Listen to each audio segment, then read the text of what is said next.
if you want to take a long-term perspective, I think you have to choose an idea that is durable. And that's something we got right. The reason that we chose to work on Outseta is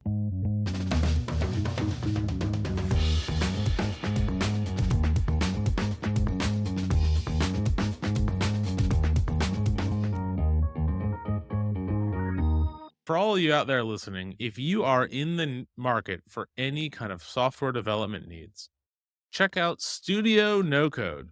It's our agency that's built on Bubble experts with nearly a decade of experience building all kinds of Bubble apps, marketplace, social network, payroll company, catering business, data room, ed tech, legal tech.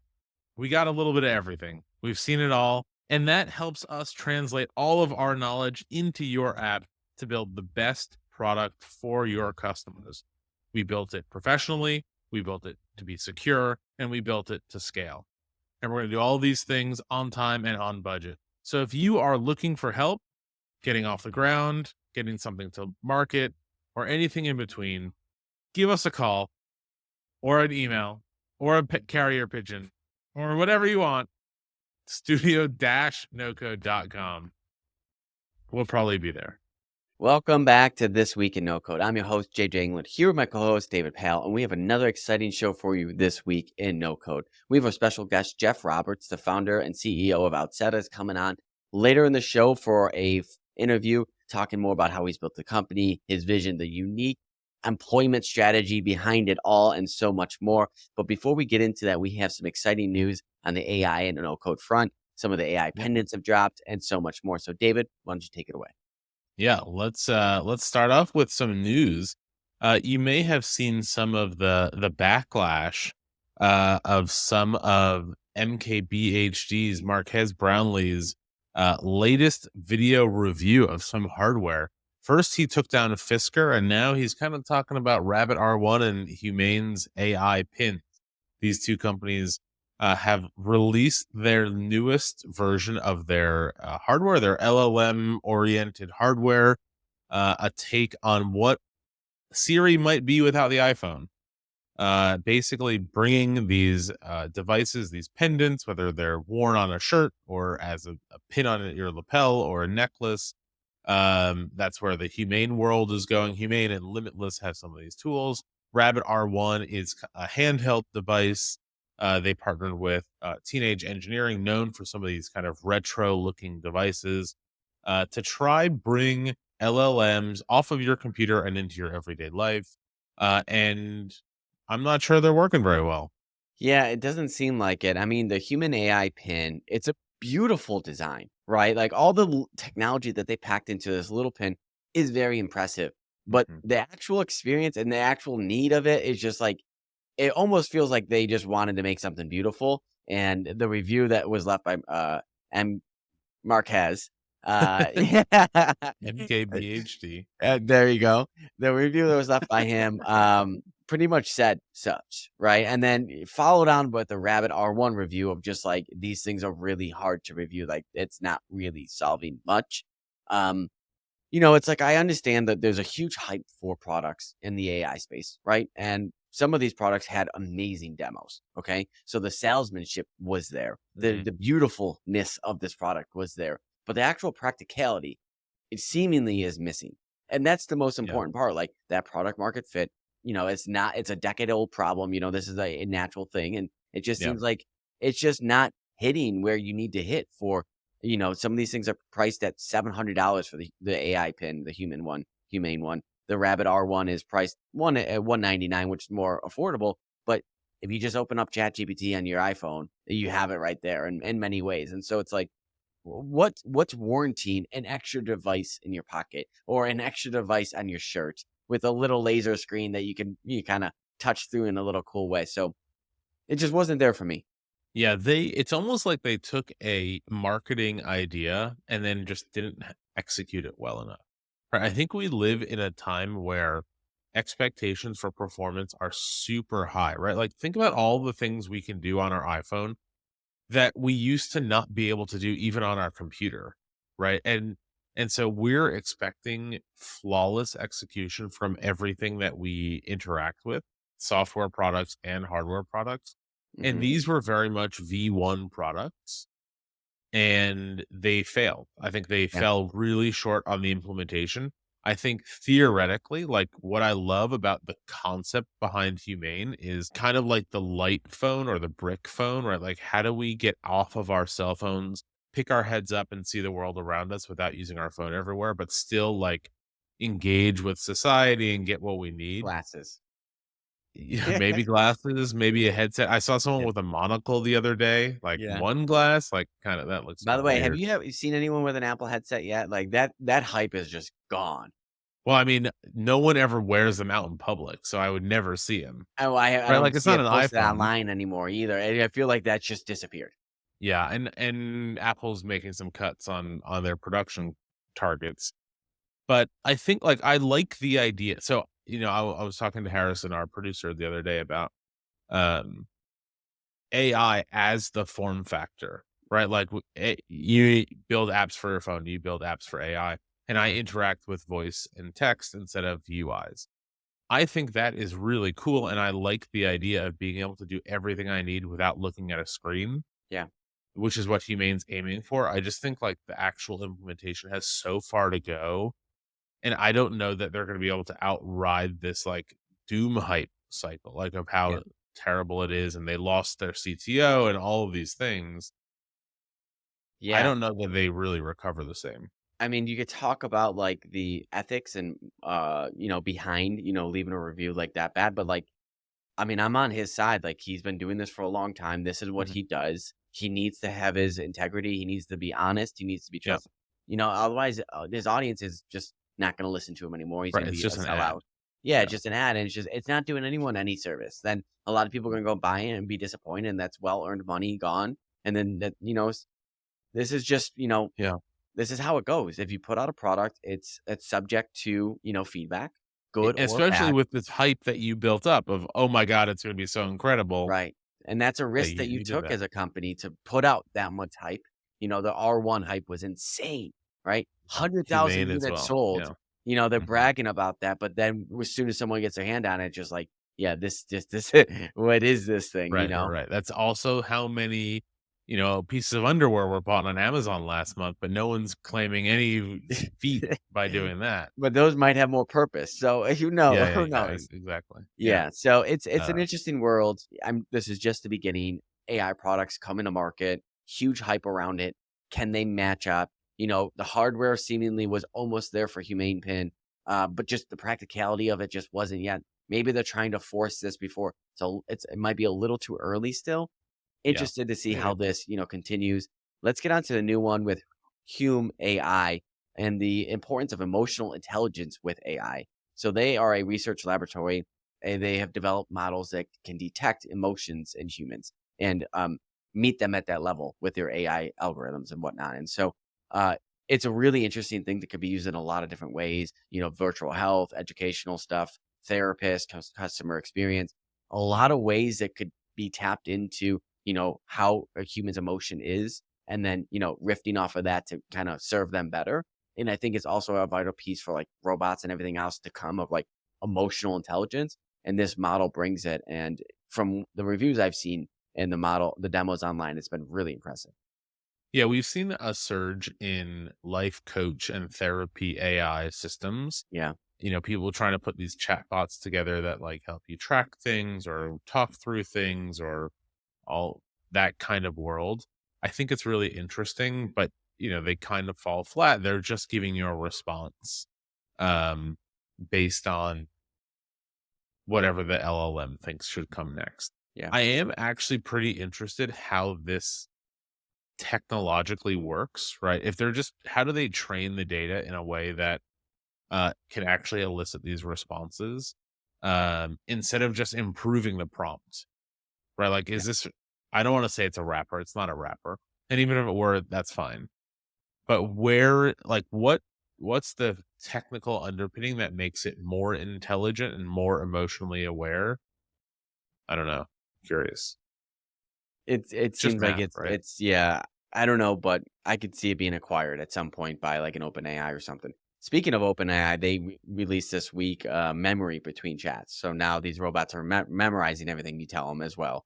So Yeah, you hopefully can you're being tell it what nice to to them. remember. Yeah, we'll see. Yeah.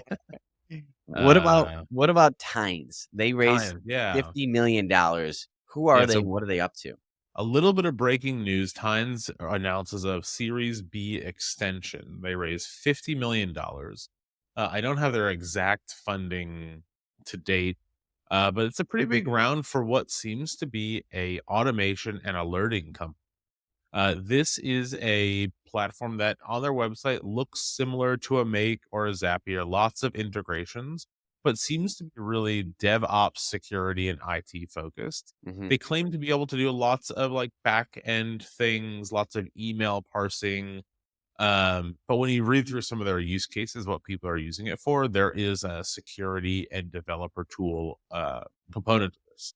Hmm. What seems interesting about this and their platform, one, they do 50 million actions, or sorry, 40 million automated actions a day. So they're at some scale. There are Wow. people actually using this thing. Yeah. And it seems to be a little bit more of the fuzzy side of automation, right? Reviewing emails, sending emails, tracking to see if something is urgent or high alert is a Mm. really interesting use in these workflows instead of just saying when A, then B, then C, then D, right? And finish, run this workflow. This seems to be a bit more fuzzy in determining what things actually are. And And so I think it's a interesting product. with a They focus have a on little enterprise and security, I think that's very enterprise. yeah. Um, doesn't seem like like a prosumer world. It seems like a professional tool, right? Hmm. I don't think there are. I've never heard of anyone using this. It doesn't seem like this is going after the no code market at all. Yeah. But $50 million is a lot of money. Speaking of a lot of money, the popular newsletter platform Beehive just raised Oh yeah, their Series B. Was it a 32 million, something around that? 32 plus $1 million in a community round. And If you want to get in, you can. the crazy part about the community round, I got to give my hats off to him. Like this guy's he's doing it. So he raised Yeah, the $32 million. He announces the $1 million of a community round this morning. And 2 hours later, it's fully subscribed. They're at 1.1 million of that. So they're oversubscribed. yeah, 2 hours from 580 plus backers, they raised over $1 million. It's really incredible because I mean, imagine the signals that it gives to the VCs. The VCs that just yeah. spend a lot of money, which is like, hey, your community loves you because they just put $1 million towards you. Also, the risk that comes with that of, hey, we opened a community round and no community did it. That's also a very bad That's sign. not great. So the confidence that you must have of filling this $1 million round must be significant. And the Yeah, value, the payoff is also significant. right. And I think they achieved this very quickly and are signaling to the industry that they're just kind of really getting started with this. And Yeah, it's they're very just impressive. yeah. No, it's fantastic. I think our friends over at SwapStack got acquired in there, so kudos to them. Yeah. I'm sure that had some effect for them. That's great. Um, yeah, we're They're big also fans of now Beehive. raising prices. So I think, hey, I raise a round, I'm raising That's how you prices. get all the community around in there. You're like, hey, well, we have a bunch of stakeholders that are fighting for us and going to There we talk on go. our behalf. So, Yeah.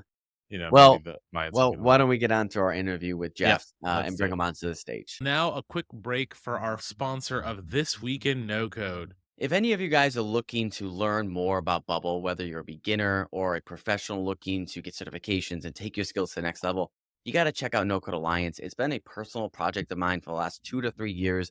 I have 5 different courses there, all focusing on Bubble and taking you from zero to pro.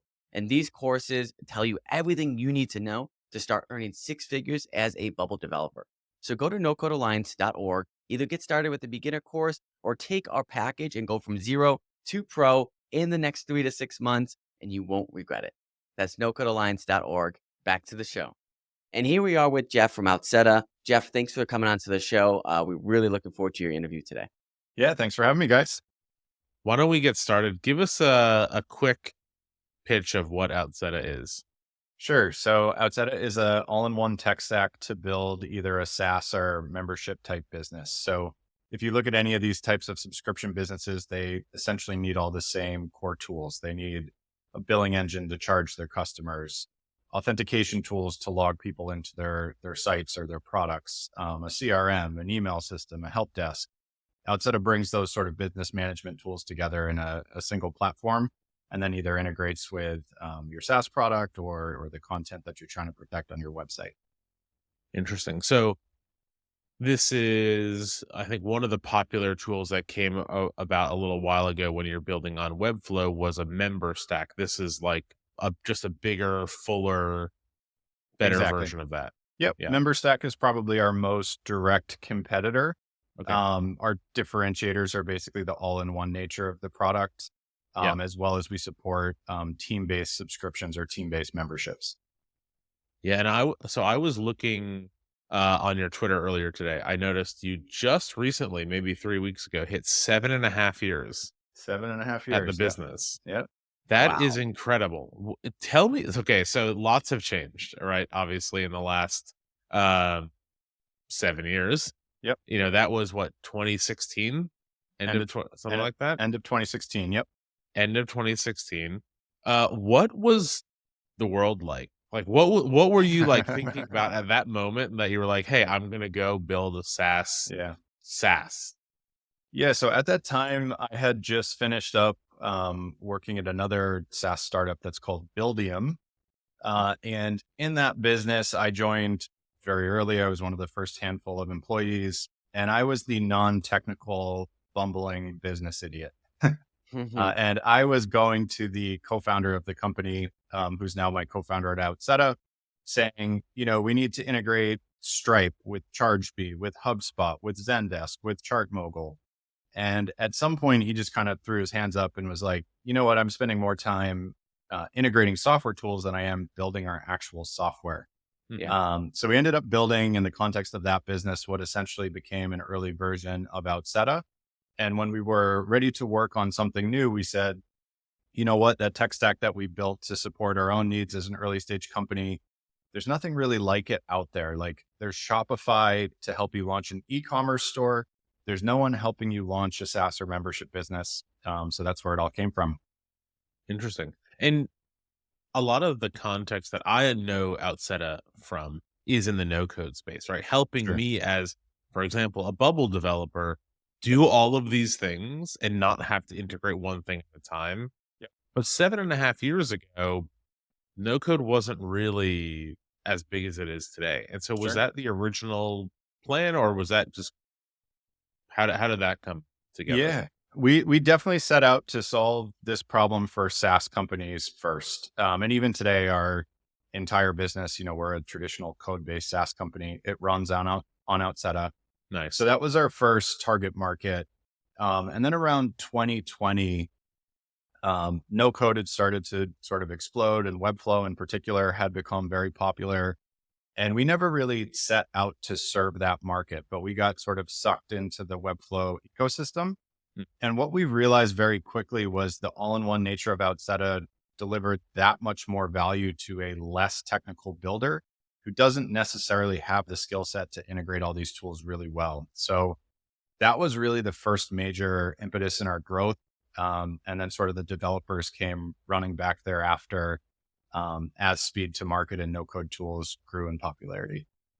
And is that still a big focus, the no Yeah. community, or are the traditional, I hate using traditional, non-traditional as code, no code, Sure. right? The classically trained developer community, are they now also hopping on too? Yeah. Our customer base is, we have two big problems in our business. One of them is exactly this. Our customer base is roughly split between technical founders building SaaS products and less technical founders building more membership type websites. Everyone says niche down. It's very hard to do when your customer base is split completely between those two groups. And just from a messaging and positioning standpoint, we're spending a lot of time thinking about, how do we come up with messaging that speaks to both audiences? Because the problems that we solve are the same, but the language that they use and how they think about things is a little bit different. And also probably the pricing too, and how it's hard having a product that's that horizontal in 100%. that way. Yep. Hmm. Agreed. So this is kind of where you are. We like on the pod to talk about how you get here. I saw Yep. talking about how when you were at your last company, as you were growing, your what I seems like the CEO of the last company and now maybe your co-founder brought in a mentor to you to Yes. help ramp you up into CMO, really marketing founder opportunity. Oh, Give us cool. a little bit about your journey, how you got into marketing, and now how you got here. Yeah. So I started working in tech startups in 2010. I never set out to do so. To be honest with you, it sounded pretty boring to me. I went to What college. was your dream job? Like when Yeah, you were a kid, were you like, yeah, I'm gonna yeah, rocket scientist. Yeah, I wanted to be a pitcher on the Boston Red Sox, Okay. and was great. pursuing that pretty hard, and then threw out my arm in high school, so that Oh, dream flew out the window. Oh man. Um, I became a writing major. Thought I was going to be a sports writer for a while. okay, cool. Long story short, I got out of college or my undergrad in 2008 when the economy had just crashed. Oh yeah. Didn't know what to do, so I went back to school and got an MBA. And the combination of the MBA and the writing degree sort of led me into the marketing field. Yeah. Um, I got a job at this company called Buildium. I was employee like 7 or 8, something like that. Honestly, had no idea what I was getting myself into, and honestly just got lucky. I walked into a company that had found product market fit, that was run by a couple of guys that were great at building software. Uh, Entire team was basically technical. They said to me, "Hey, you go do some marketing, figure Yeah. it out." Yeah. And we had a really great 5-year run. I fell in love with startups in the process, and I've been doing this ever since. Yeah. It's easy when things are going up and to the right to go, yeah, this is what I want to do For forever. sure. Yeah. And finding product market fit, it's really difficult. And it is one of those things like once you find it, it's a miracle. But if you've been a part of startups that haven't found it yet, you can know like the pain that it takes with finding product market fit and how special it can be of like you finally get to a place that has found product market fit. So Totally. It's almost impossible to appreciate that as a young person. But I went to work for some companies afterwards where they were not on the same trajectory, and it was much more difficult. So I had those experiences. And then Outseta, I tell everybody, Outseta has never been a rocket ship. It's not, a company that just took off and went to the moon. It's kind of grown slowly and steadily, largely as we've improved the product. So yeah. I've had a pretty wide range of experiences now. And you decided to stay bootstrapped We with have, Outseta. yeah, we've been very intentional about that. At the previous company, we raised money. We did the traditional VC route. We had a great experience with the investors. We had a good outcome. Like this was not a reaction to a negative experience. We You just, probably could have asked them, hey, we're starting this thing. Will you fund us? They probably would have said yes. yeah, probably.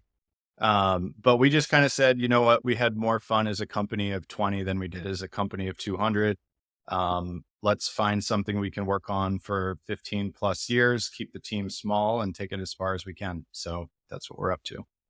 And Do you think that helps with the marketing? Like, is that part of the story?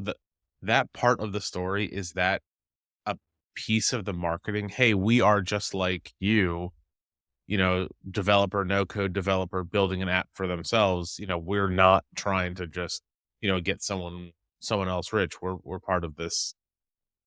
Yeah, I think so. I wouldn't say it's like a deliberate part of our marketing strategy, but I think that resonates with a lot of people. And Mhm. even today, our biggest acquisition channel is just content marketing. And it is content marketing that is mostly just me writing about my experience as a founder. And it works for us because our audience is other founders. So much of our marketing, believe it or not, has been me writing about the challenges in our business and the hard stuff and what I'm struggling with. And people just read that. It comes off as authentic. They come to know our business. And then when they're ready to yeah. launch, something that our product is well suited for, we're top of mind.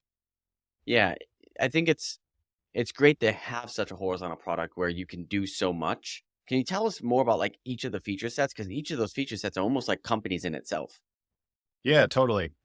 So everybody starts with payments and authentication. That is the core of the product. That is sort of the initial job to be done, if you will. And something people don't tend to recognize, what's become known as Stripe billing today, we really set out to build Stripe billing before Stripe billing existed. And we've been kind of 2 years ahead of Stripe in terms of a lot of the no code billing feature set. So that's really where we started. The authentication stuff is just like once you process a payment, you need the ability to log the user into either your software or your website and then show them the appropriate content based on the plan that they purchased. So those two are kind of, hand in hand, and ultimately what leads to a buying decision. From there, you kind of grow into the rest of the product. So the way that I describe it is it's kind of like a HubSpot CRM Lite, ConvertKit Lite, and Zendesk Lite. We're not trying to have true feature parity with each of those products. I think what we've seen is a lot of the feature bloat in those products is really there to support companies as they go up market, or those products are very fractionally used. So by focusing on the lower end of the market, our objective is to design software that takes you from startup to $5 to $10 million a year in revenue. We can actually build a smaller feature set because there's less complexity in those early stage businesses. So we're trying to do those basic functions really, really well for businesses of that type. And how much time do you think it saves a company from going with Outseta in terms of instead of building their own auth, their own payments, et cetera? It's hard to quantify, but a lot. We are routinely told, particularly by people on the more technical side, but both sides, that we can give people in like 3 hours what would take them a few months to build in other companies, just in terms of getting all the tools talking to each other. And there's so many examples of this within the product. It's actually a really hard marketing problem. It's how do you show the benefits of a perfectly integrated tech stack? So I'll give you one example of that. If you wanted to set up a campaign to proactively fight churn that recognizes when a user hasn't logged in say 2 weeks as an indicator that they might churn, typically your authentication tool would need to recognize the lack of login activity, send an event to your CRM, which then triggers like an email workflow to send an email out. With Outseta, these tools all just talk to each other. So you can literally jump into the email tool and build a segment that people get added to when they haven't logged in 2 weeks, and it sends out an email for you. That workflow is like in Outseta, like literally you in that way. You can set it up in 3 minutes. If you were doing that with 3 disparate tools, it's probably something that'd take you like a half a day. Yeah, that makes sense for sure. Yeah, and I'm just that's a thinking good about use case too. I'm just thinking about how we would even set that up in Bubble. Or like every day we run a workflow that checks to see the last use, but maybe if we're not tracking the activity, it doesn't do anything. I can see that being a real pain. Yep. Yeah. And then just payments as well, all the different types of payments, and that goes into it. Like payments within no-code platforms generally are very difficult. Sure. Stripe Connected making it easier these days, but still, if you need anything outside of that, it's like, man, you could spend a week just doing that. For sure. Do you find people using your tool for one of these sets? Like, are like, hey, we'll just use this for authentication, or hey, we'll just use this for payments, or is it everything? There are some people that do, certainly, but I would say it's a huge minority. You really like to get the most value out of Outseta, you'd want to adopt the feature set in full. And frankly, a lot of people select in or select out. I think there's a persona that's probably the predominant persona in tech, to be honest with you, where people love tech and they love tools and they want to take the time to build the perfect tech stack, even if it doesn't make sort of logical sense for their stage, they're going to do it anyways. Our customers are people that are like, we're playing the speed to market game, or we've done this before and we've felt these problems firsthand, and we want an all-in-one solution that's going to be up and running fast. Those are the people that kind of self-select into our customer base. Yeah, interesting. Yeah, you're right. There's definitely this weird like tech stack platform bragging that people post on Twitter. all the Like, time, hey, here's all the my tech time. stack. Yeah. My $0 tech stack. Okay, yeah, wonderful. And there's, you've seen the Twitter posts that I have too. It's like, here's my tech stack of 56 tools that I'm running or using to run my 10K MRR business. It's like, Mhm. isn't the entire point of software that it's supposed to reduce costs and Yeah, give you more efficiency? But you're bragging about how you have these 56 tools in play. It just doesn't make any sense. yeah.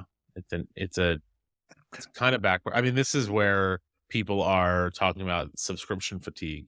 Yep. Right. People are tired of 100%. paying for all of these things and not sure. Yep. Um, it's interesting. So your target persona is someone launching a business, right? This is probably something that someone starts with at the beginning, or are people coming to you after they've already built a platform? A little bit of both. Certainly if somebody comes to us at the outset of their project, which is where the name comes from, Hmm. it's easier because they can just Aha.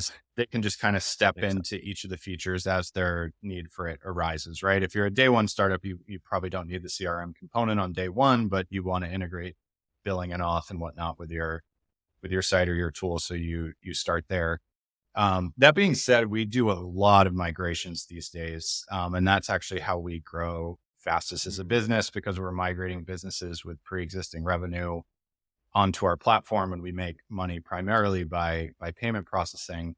But I think there's been a couple drivers of that.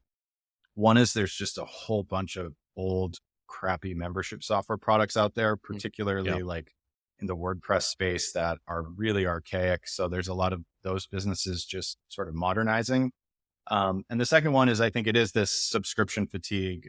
As the economy kind of got worse over the last few years and companies were being more cognizant of costs and profitability, we saw a lot of companies sort of consolidate onto Outseta as well.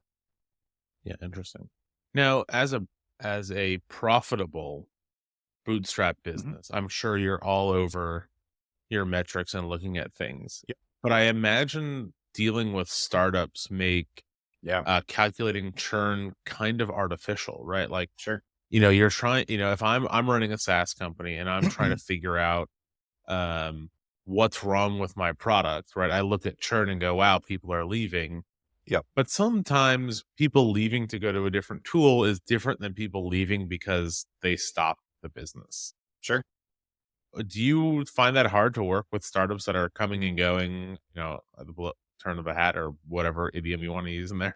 Totally. So I mentioned earlier, we have sort of two problems as a business. One is thinking about how we message to these two different audiences.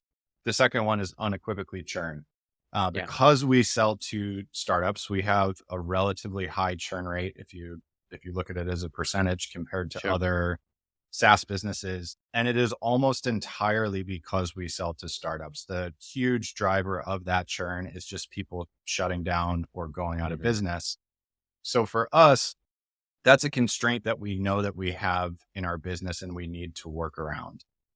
We're still figuring out exactly the best ways to do that, but part of it is we need to focus on being sort of a product led growth company. We need to really make sure our onboarding is awesome. We need to just understand that a lot of these companies are going to churn, and we need to capture enough customer lifetime value by some other Yeah. means. What we've found looking at our data is our churn rate, if you get to even $500 in MRR, is close to zero. So we have a hugely sticky product if you go on to have any success whatsoever. We just need to get people there as quickly as possible. And then we have a really nice, stable business.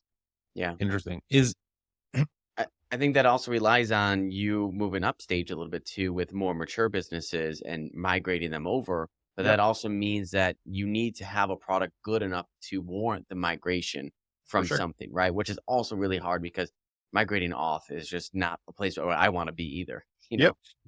Yeah, that's totally accurate. Certainly moving, slightly up market would help us. I'm the first one to tell you though, we are very deliberately serving the lower end of the market. Like, that is where we want to play. Hmm. We don't really view HubSpot as much of a competitor, but I say to people all the time, like, a HubSpot wants to take you 10 million to 100 million. We want to take you 0 to 10. Yeah. And in a lot of ways, just like being perfectly candid with you, Outseta is not a great business idea. Like this is not a wonderful market to serve. We're going to have, this high churn rate. We're going to also have our most successful customers outgrow the product and migrate off the product. We knew this when we started. So the game for us is how do we capture enough lifetime value as they go from 0 to 10 to build a viable business. And we've been able to do that. I think a lot of that just comes from maturity and experience as a founder that's been in it for 7 years now, Yep. and also being able to, bootstrap it yourself with having a team. What advice can you give to founders that, might want to be in your footsteps of, hey, I want to start this startup and I want to do it in a bootstrapped way. And I want to, do this for the next 5 or so years. What are some of the advice that you can give to them? Yeah, I think there's some things you can learn from our story, and there's definitely some things I would do differently as well. If you want to take a long-term perspective, I think you have to choose an idea that is durable. And that's something we got right. The reason that we chose to work on Outseta is we said we wanted a big enough idea to hold our attention for 15 years, and billing and CRM and email, that's not going anywhere. People are going to need those tools now and 15 years in the future. We had a very high degree of conviction about that. And I think we were right about that. What I think we were wrong about is this idea that we wanted something big enough to hold our attention for 15 years. Like, boy, oh boy, did we get it. I don't think that is conducive to bootstrapping. If I was talking to another founder considering bootstrapping, I'd say find something really, really small and make it as good as you can. Because you are going to be resource constrained. I tell people all the time, like, we bootstrapped a product that should not have been bootstrapped, and I probably wouldn't do it again. We're in a position now where the fact that we did it benefits us. But it was a painful first 5 years or so. I think that's pretty much every bootstrap journey. If you make it to the other side, everyone goes, I wish I didn't have to do that again.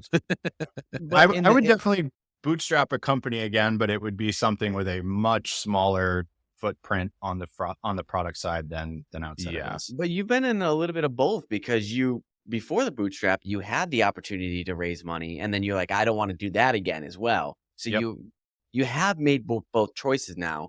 Sure. So now you're saying, okay, I've played both, and it really depends on the idea that 100% before the path that I take next. Yeah, I think there's way too much talk. I mean, everything in tech these days is divisive, but I think there's too much talk of like the VC track versus the bootstrap track. I think it's all about is how you're building the business in harmony with what you're actually building. Like they need to fit. And frankly, they probably didn't fit terribly well in the early years of Outseta. Yeah. Interesting.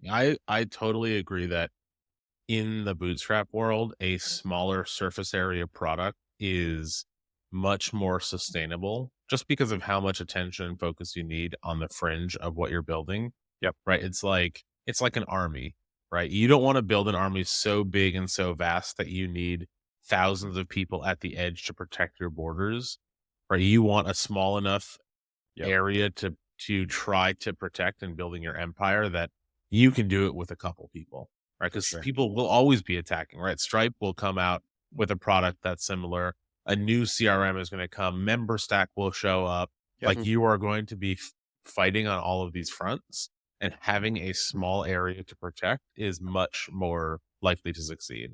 For sure. Without question. And I'm also it's not as interesting though. I think as from a builder standpoint, if you're just building the same little thing for the next 10 years, I wouldn't find it as interesting. You would if you're raking in the cash. if the paycheck is happening, you will find things to do. You will find marketing to do. You will have fun with the business and not with the tech. Yeah. I mean, Geoff, you say find an idea for 15 years. I can't even fathom the idea of finding an idea for 5 years. Right. This is stuff that David's always said. And he's like, hey, if you're going to start something, this is the next 5 to 7 years kind of thing. And I was like, man, I am not ready for any of that commitment, which I think that's fine. And everyone's in their own place. But like a real business, 5, 7, 10, 15 years, it's like, if you're going to really do this, like this is your foreseeable future. Yeah. I think for me, there was a couple things that had an impact there. The big one was starting my career at this company, Buildium. They had it pretty much exactly a 15-year journey. They're still in business, but it was acquired by a publicly traded company. Hmm. But up until that point took 15 years, and it went zero to $600 million in 15 Wow. years. And I saw that and I was like, wow, this takes a while, but you can have this huge outcome if you're Yeah. willing to commit to it that way. The other thing was just my co-founders. If you look at the Outseta blog, literally the second post you'll find is me. I think the title of the post is like, why Outseta is a bad idea. I frankly never thought that Outseta was a particularly good idea. I still don't think it's a particularly good idea. But I knew that I had the right co-founders. They are phenomenal engineers. They wanted to build something big and ambitious. And I think I knew I had the right partners, and I'd sort of seen a 15-year journey be successful before. So I said, let's do this. So interesting. I saw again from my snooping, you were recently at MicroConf, and Yes. I'm a big fan of Rob Walling and Yeah. everything. What they're doing over there with the Bootstrapped entrepreneurs, startups for the rest of us, that kind of stuff. Yeah. Um, he on his most recent set of podcasts, he's been talking about um how passion for an idea is a prerequisite to building a successful business. Sure. What do you think about that? It seems like you might be on the fence a little. Um, I don't, I would say mostly I don't agree. I think you need to have a passion for something in the business. And I'll give you a couple examples. So when I was at Buildium, I loved Buildium. I was rabid about working for that company, super passionate about it. The product was in the property management space. I have zero passion for anything related to property management. It was not a problem that I cared to solve at all, to be to be frank. So I don't know that you need to be in love with the problem.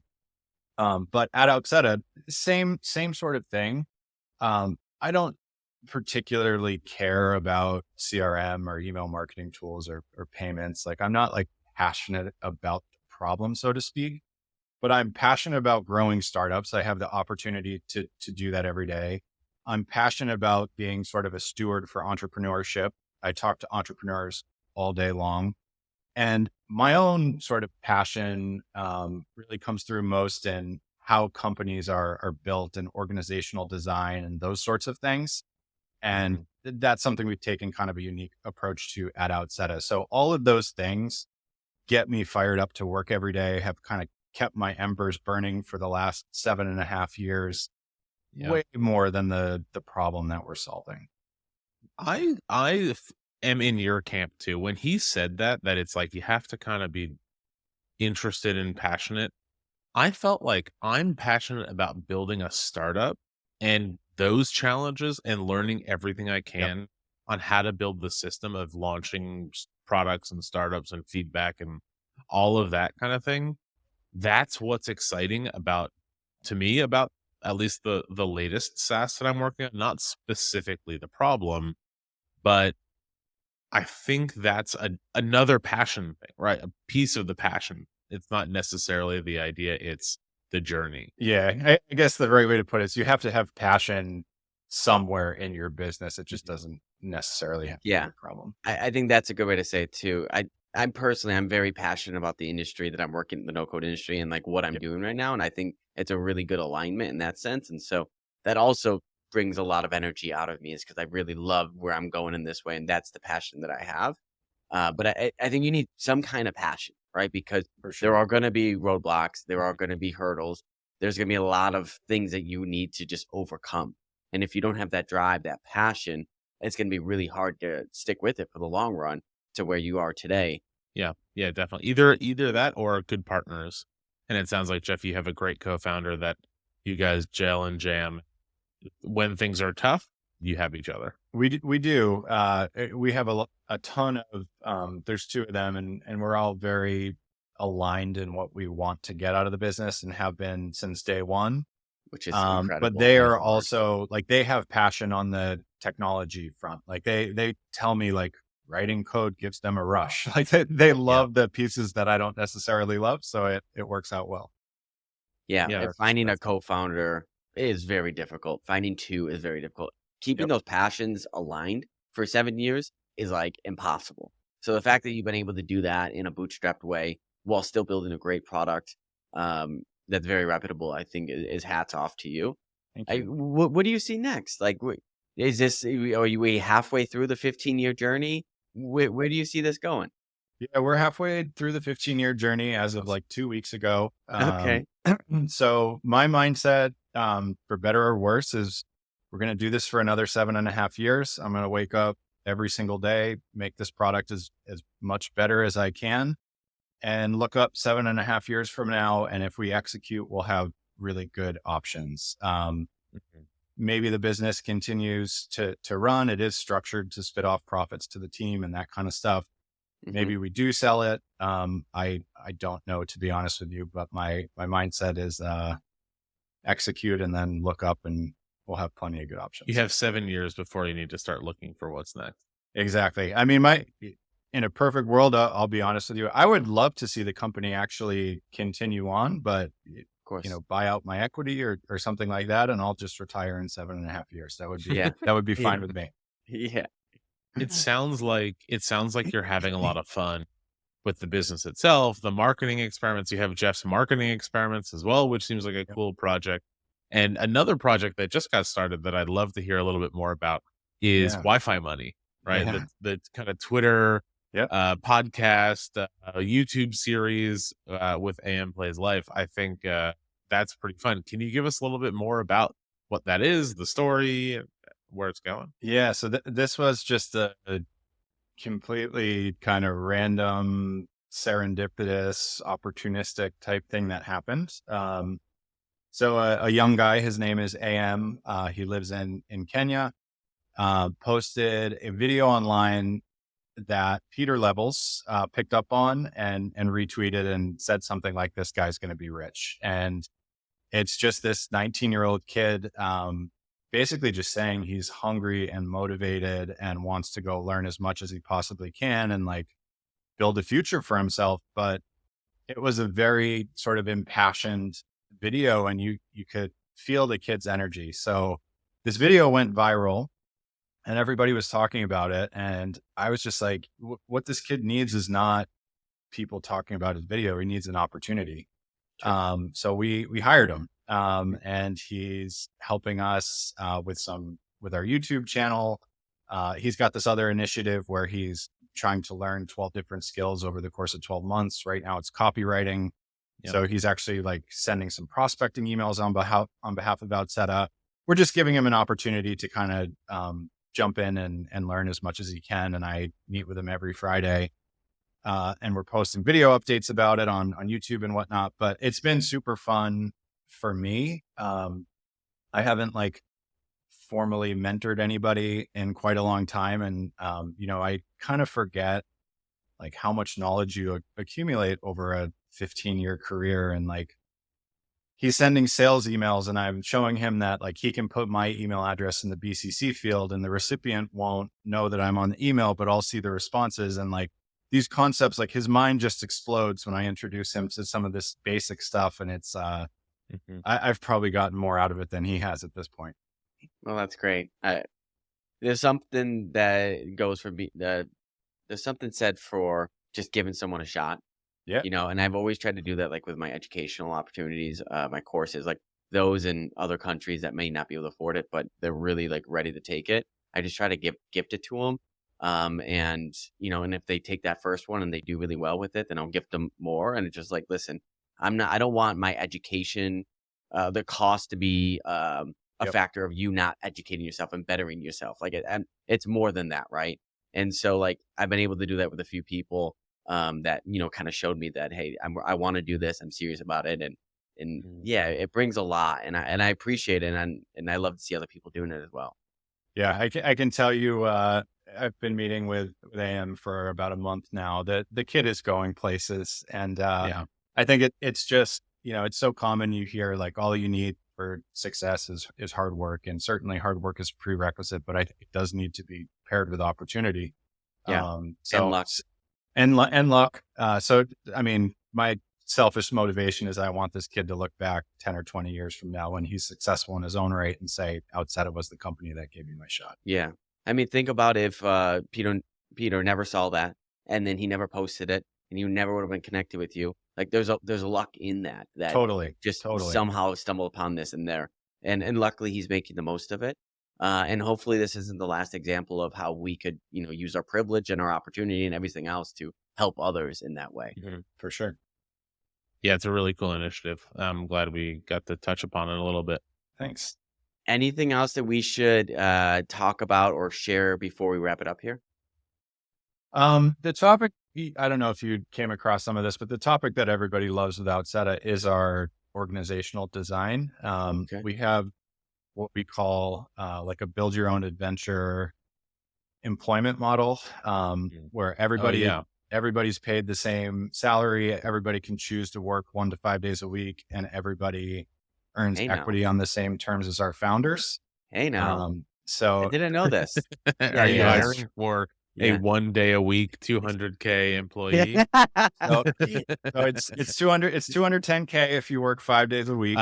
If you Okay. work 1, it's 42. If you work 2, it's 84. If you work 3, it's 126. It goes all the way up Deal. to 1 day a week it is. 10. Sounds Yeah. good to me. We have But- employees doing that. Our right. her name's Benedicte. She's our head of DevRel. She works for us 1 day a week and makes 42K.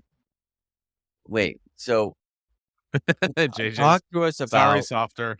no, not, I love the transparency about this and Yep. I love the opportunity. And it's one of those things that sounds really good on paper, but like how do you actually make it work? I talk through those mechanics. Yeah, there's a lot here. So this goes back to we want to stay small. We basically said we have this ambitious product we want to build. We're bootstrapping.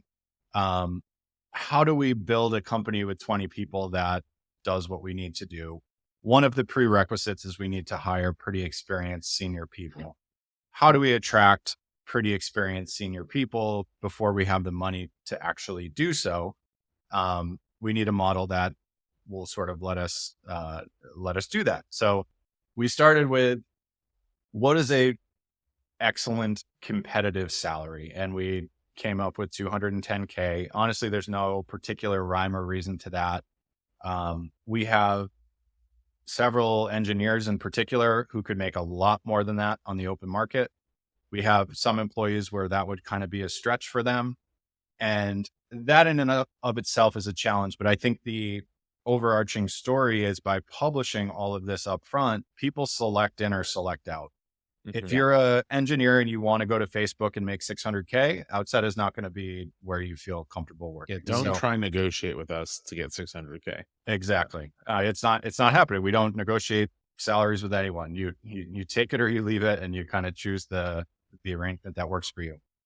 So that's the salary piece. The second piece was, we think other entrepreneurial people will excel at Outseta. Like we sell entrepreneurship in many, many ways. So we wanted a structure where we could get great people a day a week, 2 days a week, 3 days a week, and also give them freedom to work on their own projects. So that's where Very cool. That choose makes a lot 1 of to 5 sense. days per Super week cool. thing comes from. Yeah. And then the equity piece, like everybody's read Naval's, How to Get Rich. I forget the exact name of it, but the point is nobody gets rich without ownership in something. So we said, let's give everybody the opportunity to have ownership on the exact same terms as our founders. Wow. And that also allowed us to attract employees early on that we couldn't afford to pay, or before we could afford to pay them. So we have one engineer in particular. His name is Bernard. He's been a CTO for 25 years. He believed in what we were building, and he came in and said, because of previous career success, I don't need the salary out of the gate. I'm going to work all for equity. And he built up a 11% ownership stake in the company in a year and a half or something like that.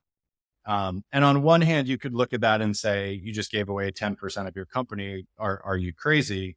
On the other hand, I can say, I got a senior engineer who could build anything working on our business for free for a year and a half. And we're so much farther ahead than we would otherwise be. So there's trade-offs to all of it. But like right now, myself, I get paid 3 days a week. and I earn equity in the business 2 days a week. But everybody kind of picks what works best for them. Cool. That's really cool. I love that. Thank you for bringing that up. I wasn't aware of it actually. Yeah. And it's a really cool structure. I think it just also goes to show it's like there's a model out there, but it doesn't mean that that model is right for you, For right? sure. Yeah, whether it's raising money or not, whether how you're paying your employees or not, it all depends on your business, your passions, where you want to go, Sure. and the type of business that you want to build along the way. And that's one of the best parts about being an entrepreneur is you can make those decisions. So Yeah. don't just rush to a thing because that's what it's supposed to be. Do it right. Think about it. Think about what aligns with where you want to go, and then make that opportunity that will happen Yeah. that way. I think in general, I mean, there's so much talk of innovation in tech, and there's so much innovation in terms of what we build. There's very little innovation in terms of how we build companies. And I think there's a lot more opportunity there than people might suspect. Really Yeah, cool. that's great. Yeah, really cool, Geoff. Thank you. For those that want to get started with Outseta, how can they find it? And if you want to link a little promo for our users that want to get started, that'd be cool too. We could put in the description, but there's no anything. Sure. Yeah, just go to outseta.com. We've got a free trial you can sign up for to Perfect. kick the tires on the product. Right. You can find me on Twitter at Geoff T. Roberts. Perfect. Awesome. We'll add some links in the show description. Cool. Thanks Thank for you. coming on today. Yeah, it was fun. Thanks for having me, guys. Yeah, absolutely. That was a fantastic interview with Geoff. 7.5 years is quite a long time. We talk about that as being how many They still 7.5 don't believe years you. do you have? Yeah, Yeah. two of them. I mean, like I just, In 15 years, I'll be too old to start another company. I mean, I'm. That's not going to be the case. I'm sure of it. Like, I feel like I'm the person that wants to retire, but will never ever retire. I feel like I will always work like 10 to 15, 20 hours a week because that's what I really love to do, and I want to do it that way. But I do love also spare time. But I, One of the things that he said that I asked selfishly that I was glad he answered the way he did was about that question about passion. Yeah. About the idea. Yeah. When back before we even started the agency, we were talking about ideas and we're like, I don't really like this one. I don't like that one. And there's something interesting to be said about like identifying a problem that you are confident exists and is big enough to build a business around and not really caring that much about the problem and just wanting to build a business. Yeah. That's kind of what I live in right now with my little SaaS project. Yeah. I care about the problem enough, but that's not why I'm up doing this Yeah. every day. It's because I love building companies. And I think I've identified this problem that I'm pretty sure exists and people will pay for. It might even give you a That's more great. objective approach to it too, of just like, hey, my feelings aren't going to get in here. My feelings are the business, and if this is just telling me it's not good for the business, then that's what it is, right? Yeah. So maybe that's also helpful in that way. Yeah. It's a cool perspective. I think it's nice to hear people talk about that. Yeah, I'm still having trouble with the whole, hey, if you're going to start a startup, it's going to be 5, 7, 15 years, he said. 15 years. It's like 15 years. What? So it's it's like one of those things like, I have a couple startups, No Code Alliance and whatnot. Like, that's not really a startup, right? Like, I never think about that for 5 to 7 years. That's like a passion side project of mine. It's a project. Yeah, it's a And that's project, right? And Yeah. so then it's like, okay, so I've had a couple projects, but I have had one startup where it's like, this is it, and that was 5 years, and that was like an all in 5 years kind of thing. And so I see that. I'm just in no rush to kind of do that again personally. I love where I'm at, but that's okay. Everyone's different in their way, but it's also good to acknowledge that, like, hey, if you're really serious about doing something, 5 years seems like the minimum from all the entrepreneurs we're asking. Yep. And it's so hard. And this is probably the last thing we'll say about this for the episode.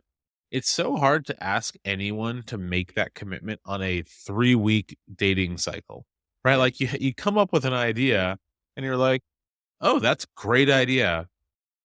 You would never do this in any other aspect of your life, right? Yeah. Think about like how long you prepared to think about going to college. Right. You spend 15 years getting talked about why this is a great idea, and you're only there for 4, Yeah.